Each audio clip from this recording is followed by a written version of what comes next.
RCF. Monastère invisible, une communauté spirituelle unie par la prière. Avec Pascal, Lucie et Yolande.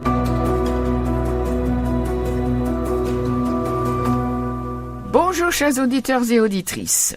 Aujourd'hui, nous lisons le chapitre 11 de Siracide. Si je traduis cette première partie du chapitre, je l'intitulerai « L'habit ne fait pas le moine ». Écoutons ce que dit Ben Sira. Ne vante pas quelqu'un sous prétexte qu'il a bon genre. Ne rejette personne d'après son apparence et ne ris pas de celui qui est dans la peine. Car le Seigneur agit de manière surprenante et personne ne peut prévoir ce qu'il fera. Dieu ne juge pas les gens sur leur physique. Nous pouvons nous poser la question suivante.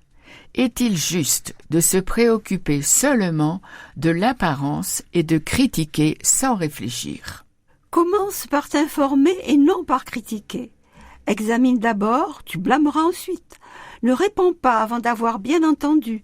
Ne coupe pas la parole à celui qui parle.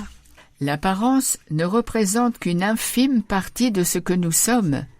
Elle ne nous renseigne en rien sur notre intelligence, notre gentillesse, notre sens de l'humour ou nos valeurs. Jean 7, verset 24 nous dit « Ne jugez pas selon l'apparence, mais jugez selon la justice. » L'une des principales raisons pour lesquelles nous ne sommes pas qualifiés pour juger les autres est que nous ignorons leurs pensées et leurs intentions. Dieu seul les connaît. Et moi, ça me rappelle plusieurs versets de l'Ancien Testament. Te souviens-tu du second dimanche de l'Avent de l'année 1 ? Le prophète Isaïe dit au chapitre 11, en parlant du rejeton, du rameau qui annonce Jésus, « Il ne jugera pas sur l'apparence, il jugera les petits avec justice » en Matthieu chapitre 7, versets 1 et 2, ou en Luc chapitre 6, verset 41. Ne jugez point, afin que vous ne soyez point jugés, car on vous jugera du jugement dont vous jugez, et l'on vous mesurera avec la mesure dont vous mesurez. Pourquoi vois-tu la paille qui est dans l'œil de ton frère, et n'aperçois-tu pas la poutre qui est dans ton œil ? Ou comment peux-tu dire à ton frère, « Laisse-moi ôter une paille de ton œil, toi qui as une poutre dans le tien ?» Jésus condamne les jugements fondés sur les apparences, la richesse ou la méchanceté. Jésus nous exhorte à porter un jugement juste, ce qui implique de reconnaître nos propres péchés avant de juger autrui. Dans le paragraphe suivant, Ben Sira revient sur la richesse et la pauvreté. « Mon enfant, ne fais pas plusieurs choses à la fois. Si tu en poursuis trop, tu n'en sortiras pas. À trop courir partout, on n'attrape rien. Disperser ses efforts, c'est voler à l'échec. On se donne un mal fou, on se hâte au travail et l'on arrive d'autant moins au but visé. Certains sont peu agiles, ont toujours besoin d'aide. Ils manquent de moyens, leur pauvreté est grande, mais le Seigneur les regarde avec bienveillance et les relève de leur humiliation. Ce qui est bon, ce qui ne l'est pas, la vie et la mort, la pauvreté, la richesse, c'est le Seigneur qui dispose de tout cela. Ben Sira précise que bien que Dieu soit le souverain maître, de qui tout dépend, l'être humain reste néanmoins libre de ses actes. Dieu ne se révèle pas par les moyens et de la puissance et de la richesse du monde, mais par ceux de la faiblesse et de la pauvreté. Écoutons ce que Paul dit aux Philippiens au chapitre 2. Le Christ Jésus, ayant la condition de Dieu, ne retint pas jalousement le rang qu'il égalait à Dieu, mais il s'est anéanti, prenant la condition de serviteur, devenant semblable aux hommes, reconnu l'homme à son aspect.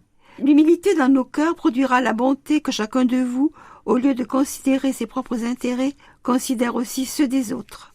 Enfin, le Seigneur peut retourner les situations. Tiens-toi à ton devoir, consacre-y tes forces. Ne te laisse pas impressionner par les succès des gens sans foi ni loi. Fais confiance au Seigneur et sois persévérant dans la tâche que tu as à remplir, car le Seigneur trouve facile d'enrichir tout à coup celui qui était pauvre. Le monastère invisible, une prière sans frontières, sur RCF Cœur de Champagne. Luc, au chapitre 1, verset 37, « Car rien n'est impossible à Dieu, il est capable de tout. » Mais pour être plus exact, il y a des choses que Dieu ne peut faire. Dieu ne peut pas mentir. Il ne peut pas être infidèle à sa parole. Il ne peut agir de manière contraire à sa nature.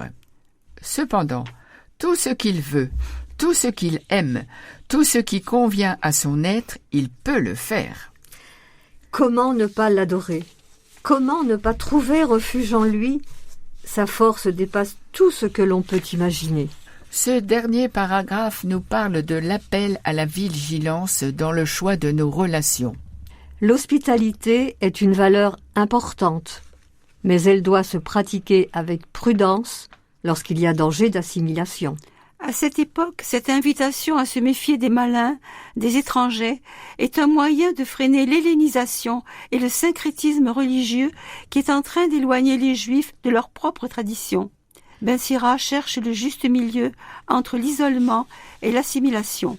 Si nous regardons notre monde aujourd'hui, nous pouvons sans doute rapprocher ce passage de ce qui se passe par rapport aux étrangers qui arrivent dans notre continent. Le monastère invisible, l'Église dans nos cœurs.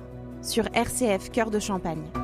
Notre Père, qui es aux cieux, que ton nom soit sanctifié, que ton règne vienne, que ta volonté soit faite sur la terre comme au ciel. Donne-nous aujourd'hui notre pain de ce jour. Pardonne-nous nos offenses, comme nous pardonnons aussi à ceux qui nous ont offensés, et ne nous laisse pas entrer en tentation, mais délivre-nous du mal. Nous écoutons le chant « Jésus t'a vu », Taïzone. L'apparence,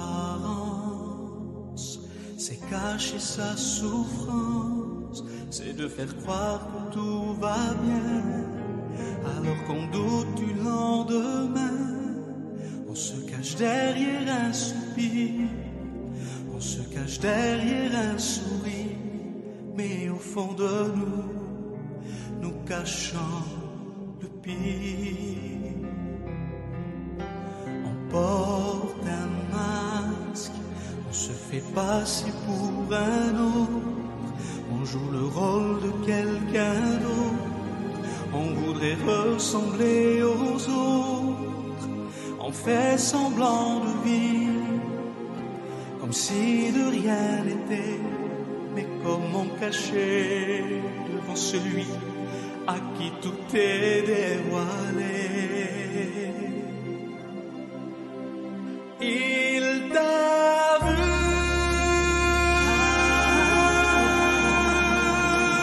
Jésus t'a vu.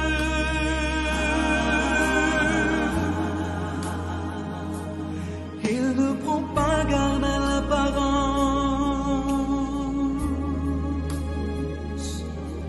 Jésus connaît ta souffrance.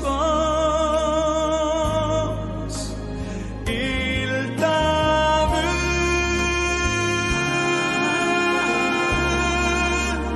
Jésus t'a vu. Sous le figuier où tu te cachais, il était là. Il était là.